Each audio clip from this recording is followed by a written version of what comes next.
Hey everyone, I have a great interview to share with you that we'll get to shortly, but I do have some housekeeping stuff to cover up top. If you're watching this on YouTube, you can go ahead and use the chapter markers to skip ahead. And speaking of YouTube, that's the first thing. For longtime listeners, this show is on YouTube now, video and all. Video is also being published to Spotify, and even though Apple Podcasts does support video as of recently, it doesn't yet support my particular podcast host. That same podcast host does publish an audio version of this feed to everywhere, as it always has, to all podcast platforms, and to YouTube as well. Second, if you subscribe to my newsletter, I have moved it off Substack to my own domain, blakechastain.com. Same content, different platform. I'll spare the creator economy stuff for another time. Third, the Evangelical podcast isn't going anywhere, and I'll continue to talk to authors and discuss topics related to evangelicalism, Christian nationalism, and so on. However, I am expanding my purview. My interests have always extended well beyond the niche of faith deconstruction stories, and I intend to explore those in depth. Broadly, those interests are media and technology, books and reading, your typical nerdy stuff like comics and video games, and how we change our minds. I don't see these interests as competing at all. In fact, I see them as deeply interconnected. Each provides a lens for me, and perhaps you too, to better understand myself and the world. I remain committed to highlighting the stories and perspectives of authors, creators, and people from all walks of life who, in the words of Rilke, help me to live my life in widening circles. I'm also going to be working on some longer form and longer term projects that won't see fruition for a few more months.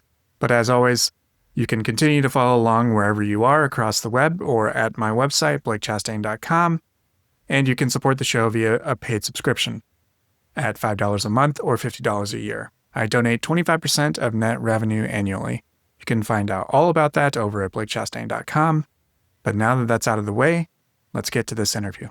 My guest today is B.K. O'Connor, author of the book Eve, a novel. This is her first book. Becky, welcome to the show. Thanks, Blake. Thank you so much for having me. I'm super glad to talk to you again. We actually appeared on a panel in Brooklyn about a month ago, and it was a blast, and it was a lot of fun to talk with a live audience about to hear about your book. And now we're going to dive into it for my audience. And where we usually start on the show is really just starting with a little bit of biographical background about yourself. So I'm curious, what were your sort of first experiences with religion, and how were you raised, and what was that like for you? Important place to start. I grew up in a multi-faith household. My father is an Israeli Jew, and my mom is a Midwestern Christian. That obviously did not work out for many reasons, but I grew up hearing both stories, and especially those Old Testament stories were always kind of our childhood. The whale took Jonah for a ride, or Moses parting the sea. If my brothers and I were ever having a disagreement, I'd be like, oh, well, King Solomon would cut the baby in half. And, those are just kind of part of our childhood narratives. And we also grew up in South Texas. What was an Israeli doing in South Texas? That's a longer story for a different day. However, the culture was predominantly Christian, and all my soccer teammates were practicing Christians. And I actually had a really positive experience with Christian service and Christian love and Christian community. They would invite me to their Bible studies and their Christian summer camps. And eventually I did become an evangelical Christian. And I was in youth ministry for 3 years when I was in college, before kind of understanding the severity of eternal damnation and the ethics, especially in Calvinist belief systems, of predestining someone to suffer eternally based on their circumstances outside of their control and inside of a benevolent God's control. And also there was a lot of damage between my Jewish family members and I with holding an evangelical faith, because we all kind of understood what that meant as far as my beliefs and my desires to save their souls. So I ended up falling from my faith, and John Milton's Paradise Lost had a wildly impactful role in that fall. I was taking a Paradise Lost course at the University of Texas at Austin, and I had to memorize 90 lines from Paradise Lost, and I memorized the lines right before Eve took the fruit. And for me, it became so apparent that Eve was framed, that this was a setup, and that's what brought on hell and sin and suffering, which was the divide between what I couldn't reconcile morally in my faith and in my family and in being a human being on this earth with so many other gods and belief systems and circumstances. So I ended up falling from my faith. And now I'm really interested in mythology as metaphor, mythology as poetry, digging deep in existential ways into why we exist and what is truth. Yeah. Could you talk a little bit about, like, was there a difference between, say, how the Jewish side of your family understood the story of Eden and Eve versus the more evangelical understanding? And was there a distinct divide, or did they sort of interpret that story similarly?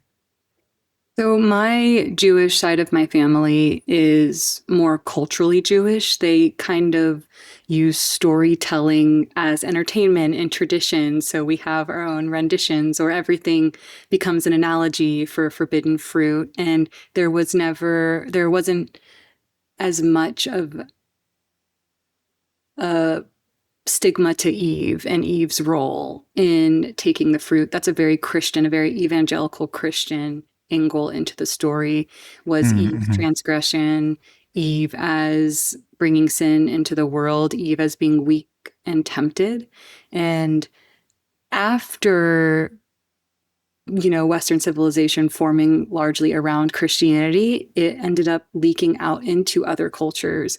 Like, for example, in Islam, which also, has the story in the Garden of Eden, Adam and Eve, there wasn't necessarily that stigma for Eve either initially, but later some of the revelations from Muhammad started having those gendered, moralized understandings of Eve's action and Eve's taking of the fruit, instead of, no, we both took a bite of the fruit, we both begot sin.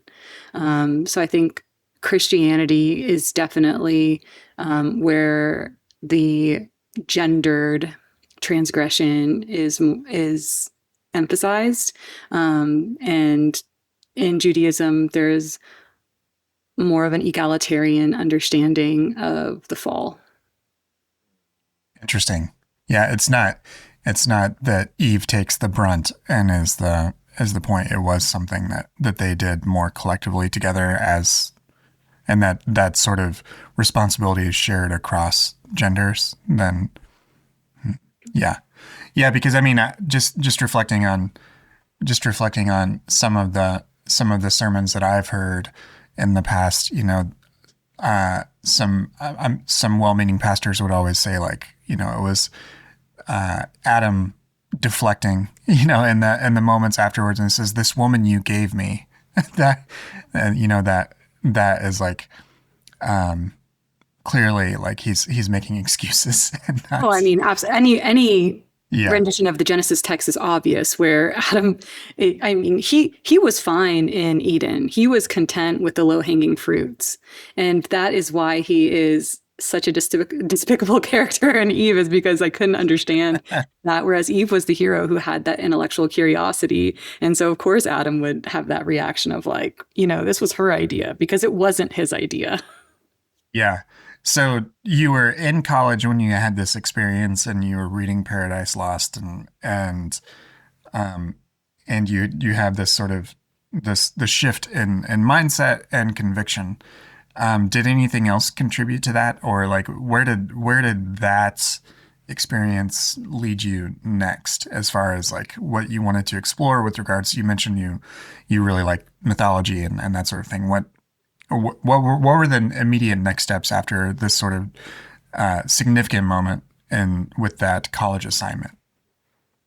Right. So I, in my semester of college left, hungrily took every course possible on Christian philosophy, rhetoric of the Gospels, anything I could to figure out the truth. Like, okay, if this isn't my truth, what is the truth?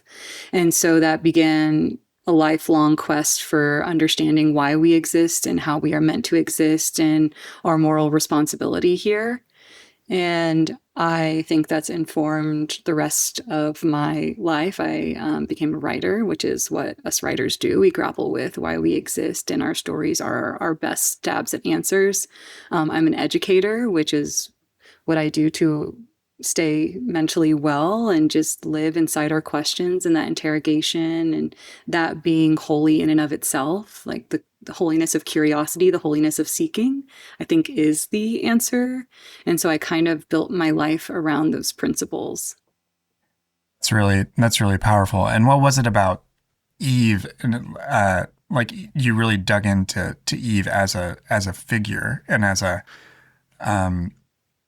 and as this representation? What was it that made you want to write a retelling of Eve through the novel that you've written? Retrospectively, it became clear to me that Eve set me free. Eve, as portrayed by John Milton, which is so interesting because John Milton was not a feminist. He was the patriarchy. However, in that monologue right before Eve took from the fruit, her logic was infallible. She says, good unknown sure is not had, or had and yet unknown is as not had at all. And plain then, what forbids he but to know? Forbids us good, forbids us to be wise, such prohibition binds not. And she goes on to explain, relatively speaking, she can't understand this ask because she only knows goodness. And that is an incredibly complex understanding to hold, especially pre-bite of forbidden fruit, pre-bite of wisdom. And in my mind, that is the answer, right? That I will sacrifice everything good I have to exist truly, not in this false Edenic cage, but actually turn away from the shadows on the Plato's allegorical cave wall and go out into the wide world and feel the grass between my toes and to see the sky. And that's not always like an easy way to exist, but that's the greatest good I know is seeking truth, as Keats says, truth, beauty, beauty, truth. And Eve was that inspiration for me. And she, so that was the idea. I sit down, I am working on this novel writing challenge with my students. So that comes to my mind. I start writing Eve's story and Eve's perspective and start doing research simultaneously. And I learned I am so far from the first with this idea to redeem Eve. This is this larger, beautiful, pre-existing discourse. Phyllis Tribble, Elizabeth Cady Stanton in the Women's Bible, LDS writer Beverly Campbell, Eve and the Choice Made in Eden, Rabbi Kushner's. There are so many religious scholars and philosophers out there who have really understood Eve as a hero and as noble as the mother of humanity because what she did in Eden, and that being a force of good, a catalyst for human consciousness at all. Mm-hmm. Yeah, yeah. And the thing that strikes me to talk about Eve in your book, the thing that strikes me is she is never not self-possessed. Like she has this level of self-assurance that is completely admirable because like and it's innate, because that is also sort of the nature of that story, is that these two humans were not born, they were made. And so like that actually has like a completely different element. What could you talk about that a little bit, and just how you like that as the author of this retelling of Eve, what what about it was so about the figure of Eve just just has that confidence and that self-assurance that like it's enviable and admirable in so many ways. Yeah, I'd just love to hear you talk about that, because that is one of the central characteristics that I took away from your portrayal of Eve. And if I'm wrong, then please let me know. No, no, that's it. Eve was aware before the bite. That was her nature. She was created this way, which is the ethical dilemma of understanding any sort of benevolent God in the context of Eve's curious nature. And so she was created as a whole. She never needed Adam. Adam needed her. And that was the first conflict, is she didn't want to spend her days with Adam by the stream eating berries. She wanted to explore and find Eden's edges. And this is Miltonian. So Eve is a Paradise Lost retelling. Unfortunately, most people have not read Paradise Lost, and this is a missing element entirely of any of most readings of this book. However, Milton had that same urge to know and understand. He was fluent in 6 languages: Hebrew, Greek, Latin, all of the original biblical languages. And he asserted that you cannot understand scripture unless you know its original languages to actually read it, because of what comes with interpretation and translation and politicization of these biblical texts. This is not the inerrant word of God, Milton is essentially saying in that. And so I do the same thing with Eve. I go into Eve's original languages. The story of Genesis is not original. The story of Genesis is these retold evolved Sumerian myths. And so the Garden of Eden began with a goddess and a serpent at her back, freely offering the fruits of the tree of knowledge of good and evil to mankind, bestowing them upon mankind. And this was gendered, moralized, and with this ruthless patriarchal bent into what we experience today as a story of the Garden of Eden and Adam and Eve.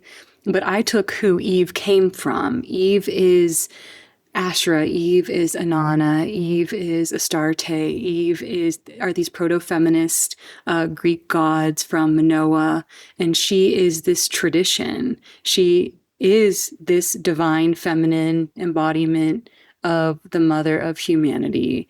And I do take Western civilization's Eve. I do take, as Milton describes her, this pasty white, golden tressed Eve, and that is the Eve that I am trying to reshape into something empowering and something less what man needed Eve to be to achieve control and the dominator model that we are experiencing today, and it is not going well.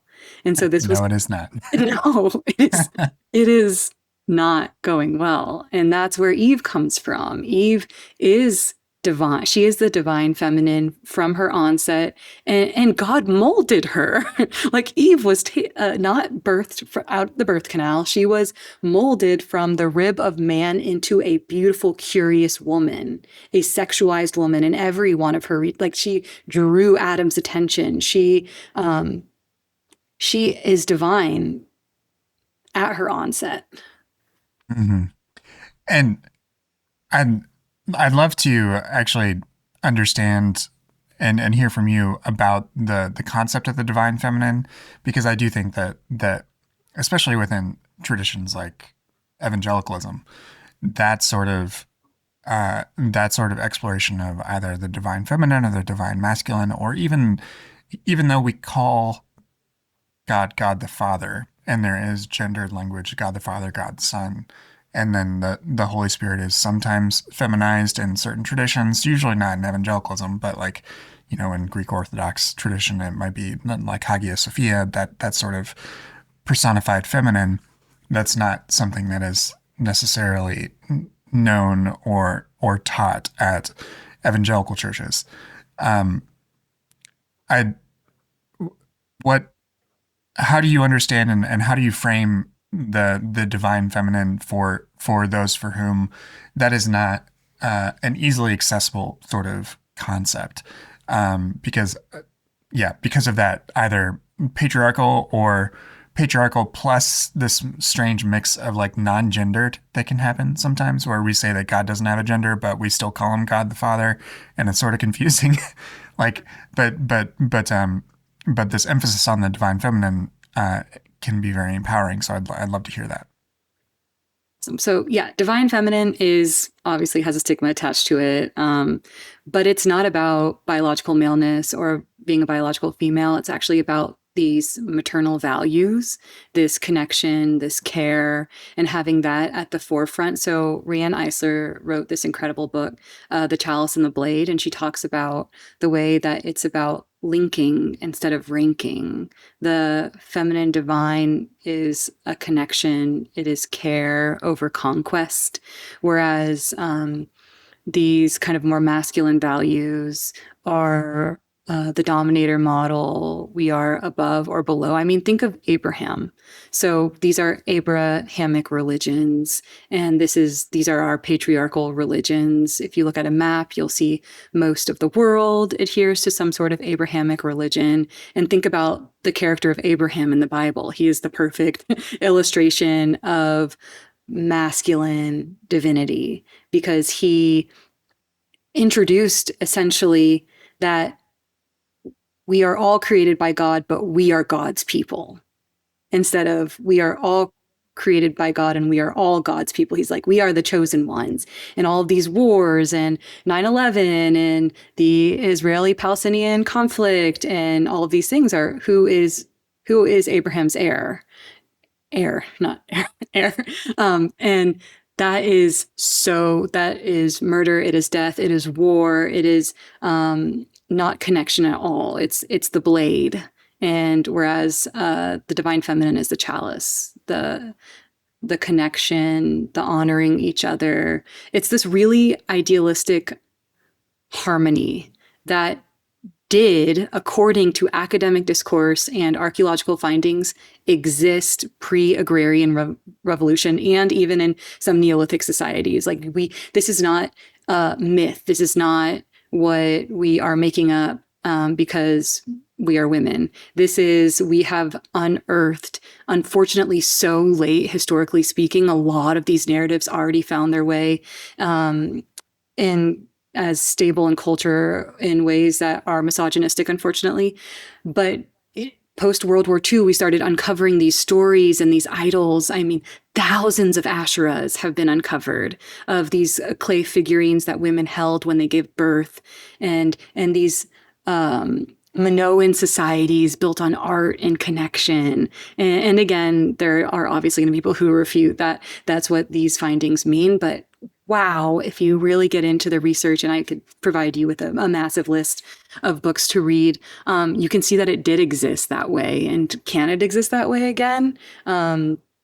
If we really do embrace the matriarchy, which is almost paradoxical in and of itself, because the matriarchal government is government, which means you have rulership, whereas the matriarchy is arguably anti any sort of levels of government and rulership.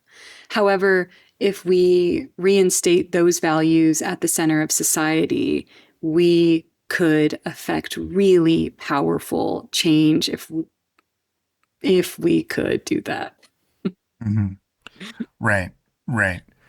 Yeah, I mean, we are certainly living in a world that is dominated and not dominated by patriarchal action, which is, I mean, as we're recording this, the Iran conflict, the war and genocide in Gaza, the threatened genocide in Iran by our president when we're recording today, it is certainly we've seen the fruits of patriarchal rule and yeah, and many people, including myself, would welcome some sort of alternative. But that I mean, what I love about your book is that, and what I love about novels in general is that they allow us to explore possibilities outside of things like the news cycle or outside of the things that bind us to this particular reality and let us imagine other ones. In your narrative, you actually have one of the things that I loved is that you have, and I always feel a little strange when talking about novels because I don't want to give too much of the plot away. But we did, I think we all know the the beginnings of Eve's story, which is in the first three chapters of the Bible. Um, but and it's one of the best known stories in the world. But the thing is that Adam and Eve do meet other peoples and other deities, and that is one of the aspects of the biblical text is that there's this garden, but then they leave, and then there's already people milling around. um, I, you've already talked a little bit about these various Sumerian and sort of Near East, that might be a dated term, um, mythologies. What made you want to utilize that as far as like a even a storytelling device within uh, the process of telling Eve's story? Right. So initially, as I sat down to write, I was really just thinking about rewriting Paradise Lost, which would end with Adam and Eve walking out of the garden hand in hand, and scene done, we're over. I was very deep in research on Adam and Eve and Genesis and its different interpretations between monotheistic religions. And I read this book called The Rise and Fall of Adam and Eve by Stephen Greenblatt. And there was this line where he's like, hey, they would have left and they would have found ancient Mesopotamia. And I was like, oh my gosh, the story is beginning. This is the beginning of the story. And I remember just like, I was walking my dog and I was listening to an audiobook. And I remember like sprinting home and grabbing a journal. And I've always loved the story of Inanna, the woman on the meat hook bear sacrificing for her sister, to know the secrets of the underworld, the secrets of death and life. And Asherah, the erased queen of heaven, who is mentioned in the Bible 40 times. And then these proto Greek gods and goddesses in these Cypro-Minoan islands in the Mediterranean. And just looking at a map, I have this ancient historical atlas. This is one of my favorite possessions. My friend Erin gave it to me, and I just opened the map to the Bronze Age, and I was looking at the civilizations, and the idea came to me of having all of the gods and goddesses believed in 4000 BCE at the biblical timeline for Edenic creation existing in kind of their own realms, but territorial amounts of heaven, and having them interact together as Eve travels. And Eve is special and different. She did take the bite of the fruit. She already had a curious nature. She took the bite of the fruit. She has the divine inside her. And so she would continue.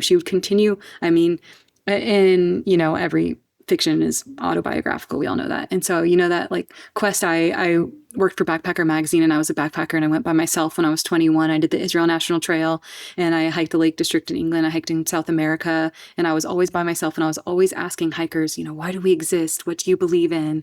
And it was that same hunger to leave the lines drawn for us and to exist outside them, between each other and with each other. And that is just something that kind of took over the narrative.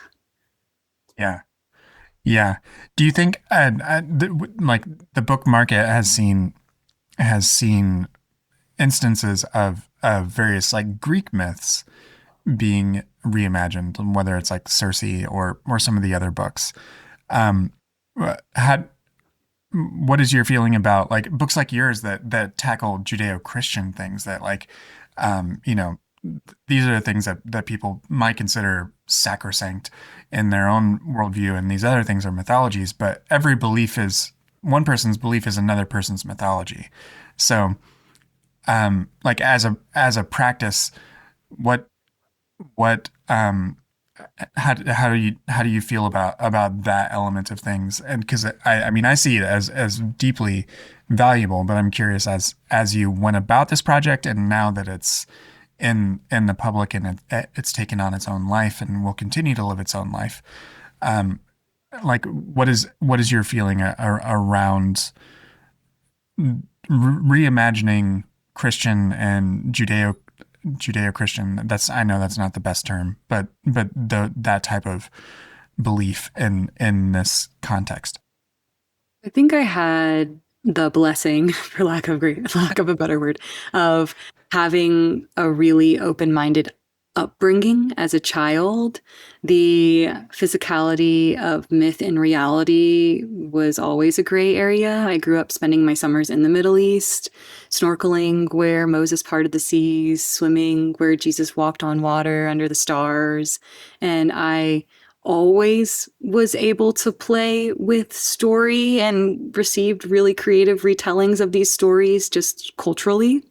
And so when I read Circe by Madeline Miller and these Greek retellings, and I actually teach a mythology unit at school to my students, and what I have them do is, we read mythology, we analyze the myths, and we talk about how a lot of these myths were formed around questions we couldn't find answers to. So, what is lightning? Zeus.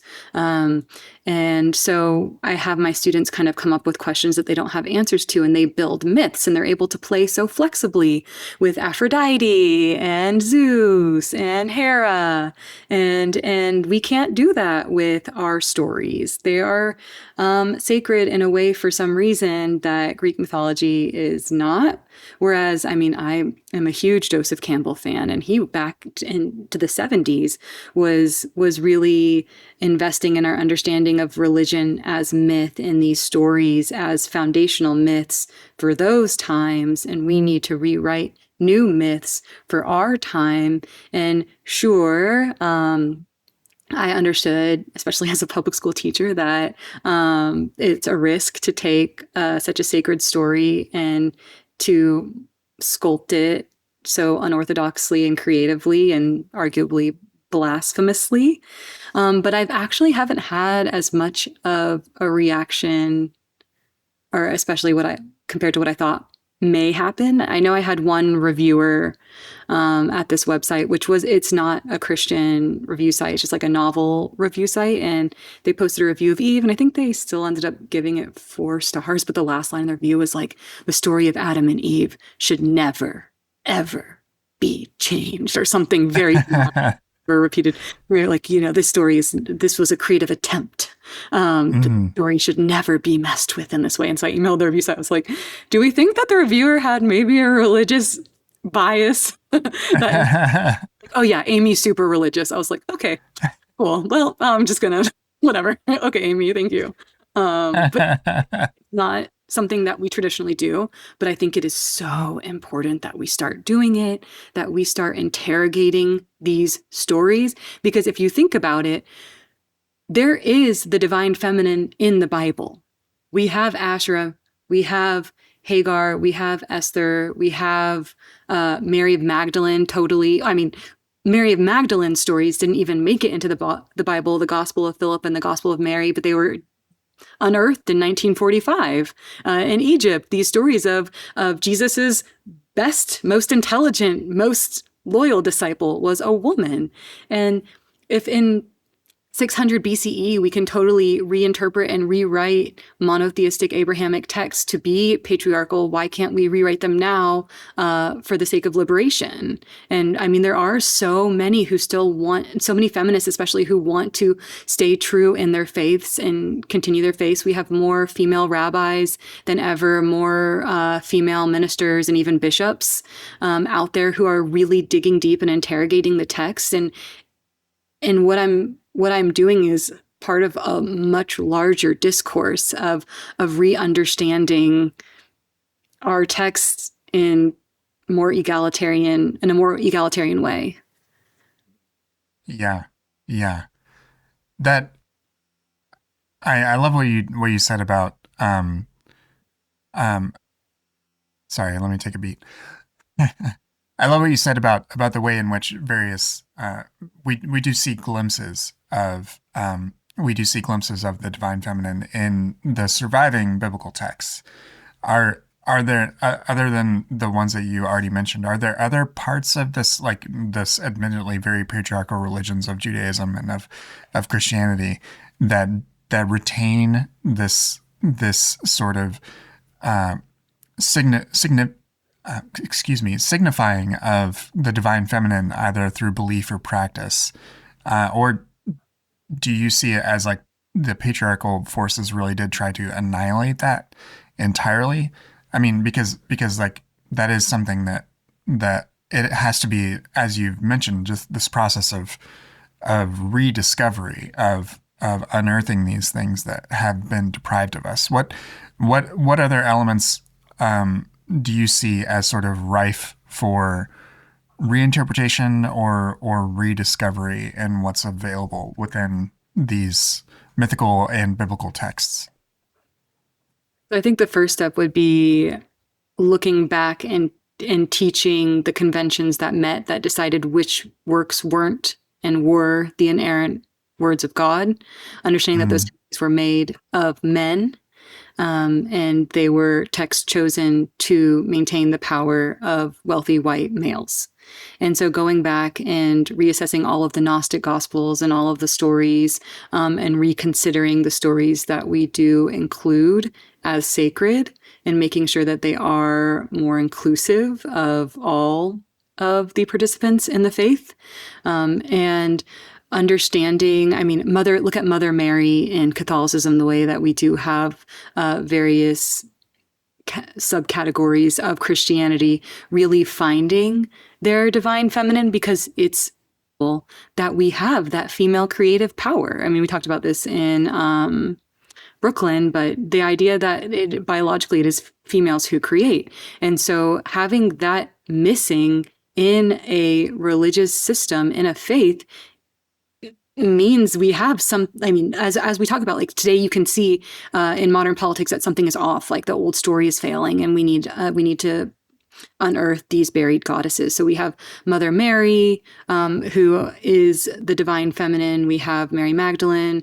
We have the women in the Bible. We have Asherah, and then digging deeper into, I mean, I don't know that you can scrap the Bible and start over. I don't think that that's something that I can say or something that can happen, but at least enlightening folks of the truth, because of the way that the stories we tell today hold such negative consequences for so many. I mean, so much of scripture is used to support misogyny, even anti-Semitism, Islamophobia, homophobia. There are so many things that scripture is used for that kills, that limits. Whereas if you actually dig deeper into the truth and the wider stories and our restricted stories and our buried stories, you'll find the power we all have, the wholeness we all have, instead of the sin.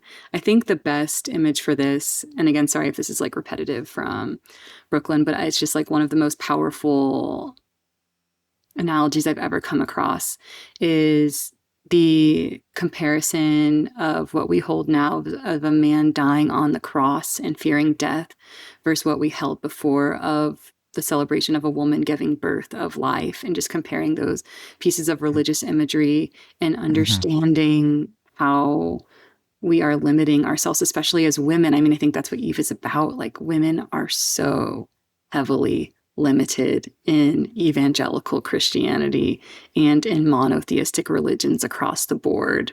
Like, God did not draw those lines. Men drew those lines, and these women are stuck inside them.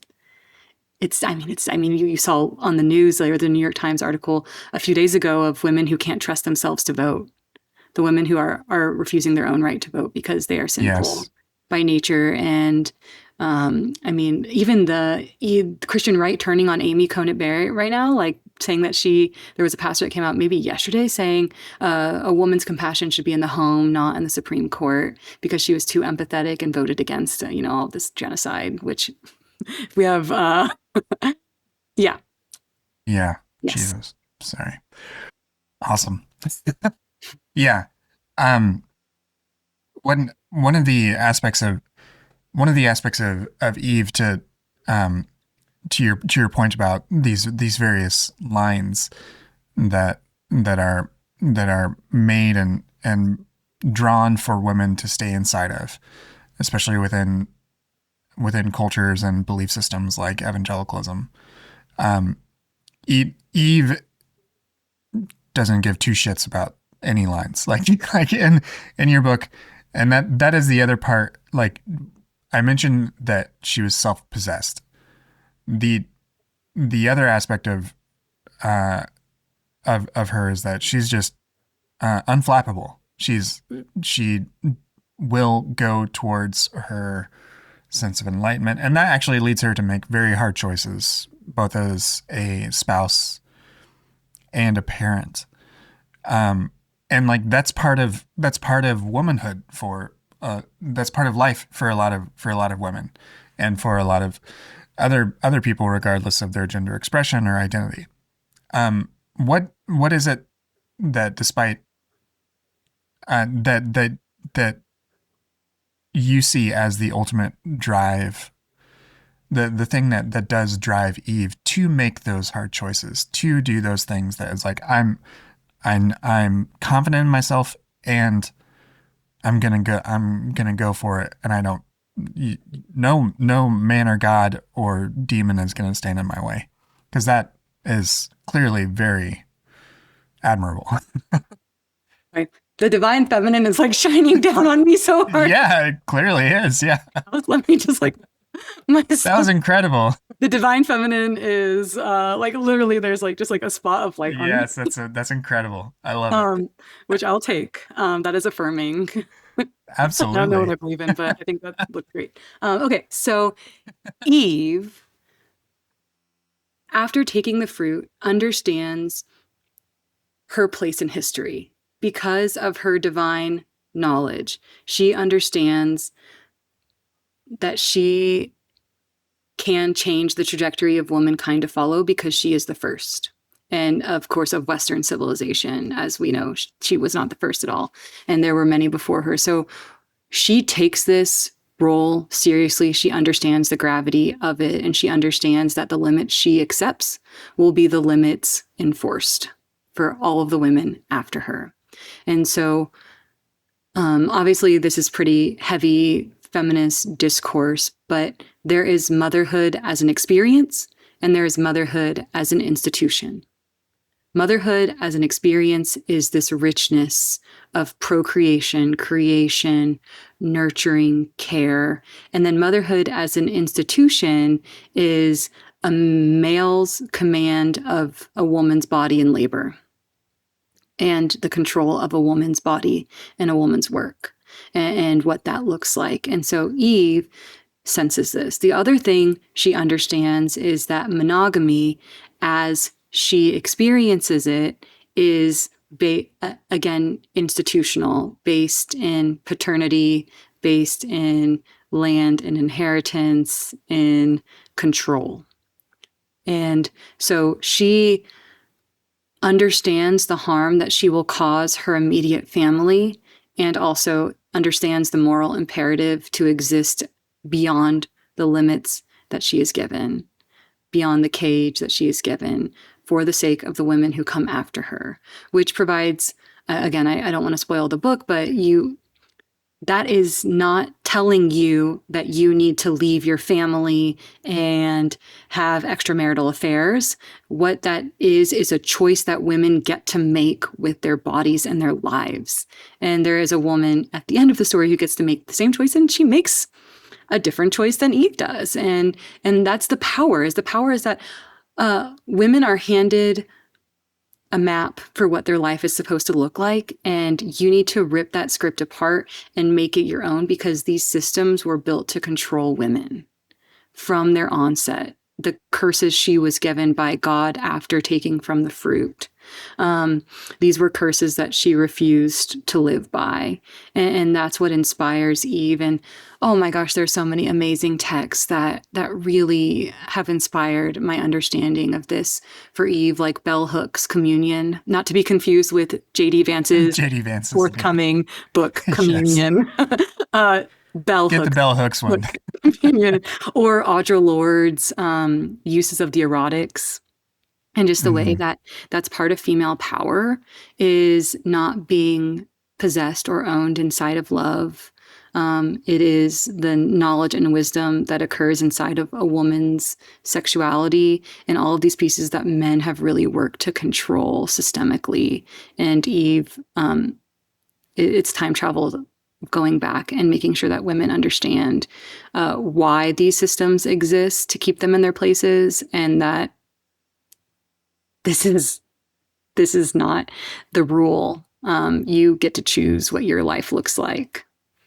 Yeah. I have a couple of questions before we get into a final little lightning round around books in particular. The penultimate question is, and this is building off of some comments that you shared both, I think, at the panel as well as just when we were talking and socializing in Brooklyn. In popular culture, interestingly, not necessarily in religious groups, but often in popular culture, the figure of Lilith has come up as this additional wife of Adam, someone who in some tellings was either the first wife or in some tellings was there prior to the fall, but represents this aspect of this aspect of femininity that is a bit more brazen or unapologetic, or however you might want to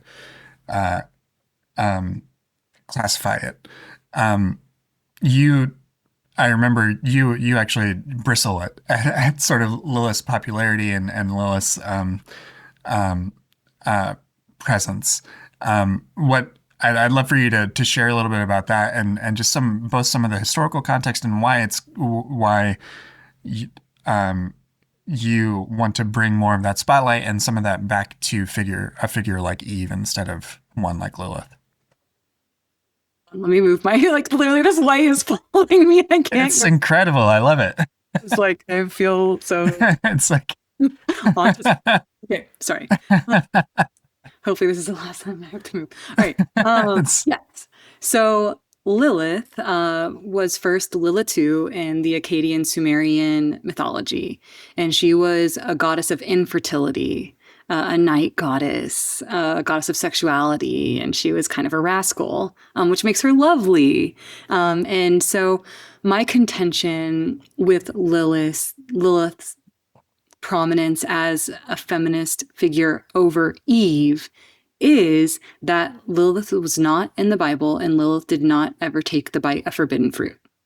And here's why. So Lilith was introduced into Judaism not in classical midrash, but in the alphabet Ben Sera of Jewish folklore. It was kind of satirical, and it was never meant to be, sacred text. And Lilith was introduced, again, not in the Bible, but in this folklore retelling as Adam's first wife. And she defied him, she would not lay under him, and she left him. And this was a story created by men for so many reasons, I think, to explain stillborn children, nightly emissions. There were a lot of reasons that men created this story to demonize this woman. Or like a succubus sort of character. Right, exactly. But unfortunately, what this did is this also was an attempt to make Eve more acceptable. Okay, if we can take the way that we've sexualized Eve and understood Eve's transgressions and put them on someone else, we can hold Eve in higher esteem as the mother of humanity. And so we took these things that weren't acceptable about Eve and we put them off on Lilith. However, if you are going to really reform and rewrite dogmatic, canonical religion, taking someone who's on the periphery and not widely accepted and not historically involved in this story and make her the rebel feminist, that takes away from Eve. Whereas if you actually look at the story of Genesis, Eve acted independently and defiantly and heroically as she took the fruit and she ate, risking all. I mean, her story is heroism.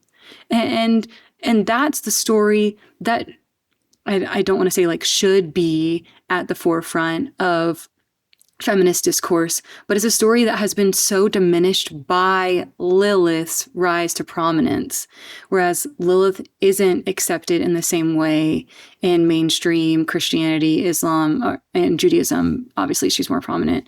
But it really takes away from what Eve did in the garden and Eve's defiance, and that being the mother of humanity, that being the legacy of women, of all women, is what Eve did in the garden, despite all at stake, despite being warned against it. And again, like, I really love a woman who will not lay under a man. And I love a woman who does it her way and refuses to take at the name she's given and makes her own. So I love the story of Lilith. It just has really impacted Eve's legacy, which has in turn impacted women. Margot Adler explains in her book, Drawing Down the Moon, the story of Adam and Eve is commonly interpreted has done more to debase and subjugate women than any other such story in Western history. And it's that narrative we need to rewrite. And it's that mother of humanity, that Eve, who needs to be re-understood and course corrected. Thank you for sharing that, because I do think that some people who listen to the show may know Lilith and may know the stories associated with her and the folklore, etc. But that is a wonderful response as far as how we can reorient and reframe how we think of a figure like Eve instead.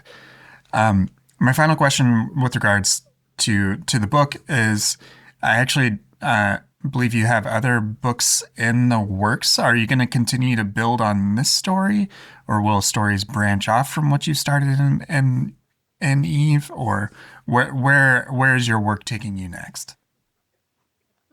I've become obsessed with writing. It's been my personal liberation. It's like taking these stories. It's what I do on a day with the rough and impossible news cycle. It's why, I mean, in our conversation, we're like, yeah, the divine feminist divine feminine ideals can fix everything, but like, how? It's still so theoretical. And so, like, for me, whenever I'm grappling with how we can make this world better, like, I just sit down and I write.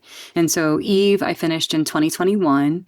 And the next novel I wrote is John Milton wrote a story called Samson Agonistes, which is a retelling of Samson and Delilah, where Samson becomes this tragic hero for his duty. And, you know, he's blind in the end, and he was imperfect, but he in the end understood his call. Well, I subvert that in many ways. One of them is I make Samson a woman, Simone, and really continue that Miltonian discourse on justifying and understanding the ways of God. However, also rewriting agency and girlhood and divinity and those really important ideas as Simone comes of age and is strong, and what it means to have strength, feminine strength versus masculine strength. So definitely a lot of the themes continue in that retelling, and then another John Milton retelling, and and then a William Blake, The Book of Thel. I was an English major and I can't stop, and it's just kind of fun to continue performing literary analysis and fiction and playing with these stories in ways that feel liberating to me, and I hope liberating to all. I mean, men and women are both so impacted by toxic masculinity, by our lack of divine femininity in our social structures today. These masculine expectations of strength and violence and dominance affect men as well. So, like, these are stories I hope will free all of us. Absolutely, and the malleability of mythology is just so powerful, because for whatever reason these stories speak to the deepest parts of us, and when you take the opportunity to retell them, then you are keeping the deepest parts of us alive in a meaningful way. And so it's awesome that there are books like yours that are doing that with stories that need that sort of revitalization. Because I honestly, sorry for allow me a little soapbox here. I think one of the problems with fundamentalism is that it insists that things never change, and like change is one of the few constants in life, and our stories should change to reflect that and should speak to us in our moment as well as reach through time, just like John Milton has reached through time to you. So it's super exciting to hear that you're continuing to write and continuing to engage with these various mythologies and different ways. I do want to ask you a handful of these book related questions. This is going to be a lightning round to sort of end our time together. And there's Can just I move one more time? I'm yeah, absolutely. like getting chased by the sunshine right now. It's amazing. I love it. It's like always like right when I'm doing my spiel and queuing you up for another question, then the I can light hide from the changes. sun anymore. Okay. All right. I'm ready. All right. So these are just five really low stakes questions. First one: do you have a preference between print books, ebooks, or audiobooks? Or are you all of the above type of Print reader? book for fiction, audiobook for nonfiction. Oh, nice. What is a book in your field, in your area, that you think deserves more attention that hasn't seen the attention that you think it deserves? Every Geraldine Brooks book. She did David, Caleb's Crossing. She breathes life into these biblical stories in a way that is profound and inspirational to me. Awesome. What is a book that either you can answer this either way? What is a book that either A gives you the most hope or B makes you feel alive right now? A book that makes me feel alive right now. Interesting. I just read Marriage at Sea. Have you heard of it? No, I Um, haven't. and it's a Marriage at Sea. nonfiction retelling of this couple, this British couple in the 1970s, who were stranded at sea for 180 something days. Oh And it's wow. like this really beautiful analogy for connectedness, and it was just so brilliantly written as well. And there was one excerpt, especially on the power of writing. While the woman is at sea, she's keeping this journal. And this excerpt was gorgeous about we write to exist, we write to understand who we are and that we are real. And I think being a castaway at sea kind of probably adds a new level of um, severity to that idea of like, am I real? I've been on this ocean for 180 days and I don't know that anymore, but I feel that way in my own, like the metaphor of it is rings true to me, you know, of on our being on our life rafts. Um, It's and awesome. yeah, I really enjoyed it. That sounds like a great book. Turning towards advice to end this, and as a teacher, you probably do already know how you might answer this, but turning towards advice to either to writers or others that are sort of just getting started creatively, what is something that you wish you might have known earlier? Great question. Um, just to remember that the writing of it is the best part.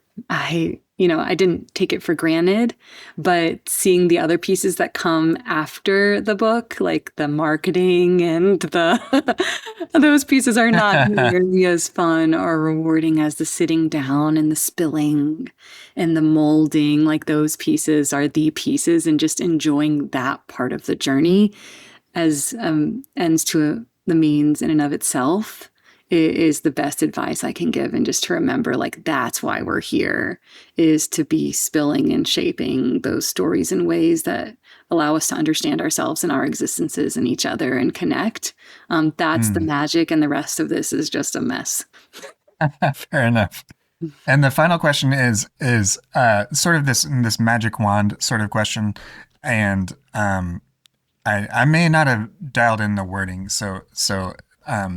but the question is, if you had a magic wand and you were going to try to encourage either more reading and literacy in the world, and today's sort of media climate where books and reading have to compete with TikTok and Instagram and YouTube and literally everything else.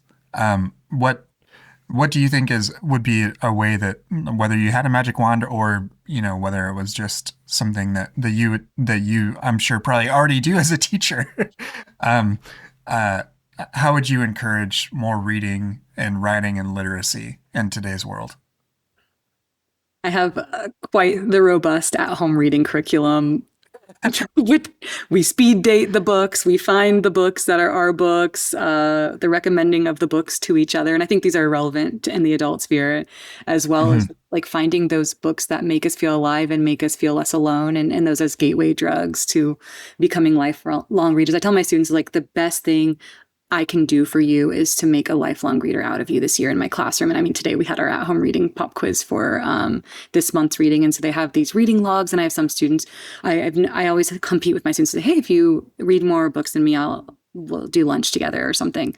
And that's never happened. But this year I have this student who's really on 102 for the year, and she's recommending books to me that I'm like checking out from the library. Oh, wow. And we're kind of reading together. She's amazing. They're all amazing. So I think it's just about finding the books that speak to us, finding our books, recommending them to each other, finding book clubs, making it social, reading Mhm. together. I led a book club for Eve, an early readers book club, and I remember the conversation afterwards was remarkable. Digging deep into the questions and kind of asking, like, do you think it's actually possible to unwrite gender oppression? They were like, no. Was it a unanimous? And I was like, what? What do you mean no? Like, that's the whole point, that we can. And I think just like connecting into our understanding and our existences, like with each other, with literature. I can't give pop quizzes to adults. That will not work. Maybe we should. They're like comic strip, or write a poem from the POV of the protagonist right before they change, or like things like that. Mhm. So I don't know. I just think it's the most important thing. Like, it's a moral imperative to read in this day and age, because it's the only way. I mean, in education, and I wish I could remember who said this, but they say books are like windows, sliding glass doors, and mirrors. You should find books that you see yourself in, books that you can get into other worlds with, and books that you can see into other lives with. And I think that's how we can live. I mean, life is so short. And so if you want to exist fully and responsibly, like, you've got to read all over the place. Sorry, Yeah. I'm a teacher. I don't know Oh how no, to I love question that any more answer. concise than that.